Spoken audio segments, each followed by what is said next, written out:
Hi దోస్తులు, ఎట్లున్నారు? మంచిగా ఉన్నారులే. ఈ వారం రోజులు మా పుట్టింటికైతే వెళ్తున్నాను. పుట్టింటికి వెళ్తున్నాను హ్యాపీనెస్సే, కానీ మా ఆయన పాపం ఎట్లా వండుకుంటాడనేది నా బాధ.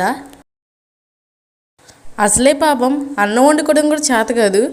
ఒకవేళ ఫోన్లో చెప్పినా ఒక గ్లాస్ బియ్యానికి 2 గ్లాసులు వాటర్ పోయమంటే గ్లాస్ కూడా పెట్టి వండుతాడేమో అని భయం వేస్తుంది. సిమ్లో పెట్టి వండమంటే సిమ్ 1 or 2 అంటాడేమో అనిపిస్తుంది. పాపం నేను లేకపోతే ఎట్లా బ్రతుకుతాడో ఏంటో మా ఆయన మాట్లాడిన విందాము ఎట్లా ఫీల్ అవుతున్నాడో. నాకేం బాధ లేదు, హాయిగా చక్కగా బయటికి వెళ్ళి తెచ్చుకుంటాను. అయినా పిల్లం ఊరు వెళ్తే ఆ హ్యాపీనెస్ సాటి మగాడికే తెలుసు. ఈ తింగర వంటలు పిచ్చి పిచ్చి ప్రయోగాలకి చాలా దూరంగా ఉండొచ్చు. నేనైతే హ్యాపీ. అమ్మయ్యా. ఈయన ఇట్లా అంటాడు అనుకోలేదు. అయినా తర్వాత తెలిసిద్దిలే, నేను ఊరెళ్ళాక వండుకోలేక అప్పుడు తెలిసిద్ది. ఇప్పుడైతే అన్నీ అలానే అంటాడు. మీరైతే సబ్స్క్రైబ్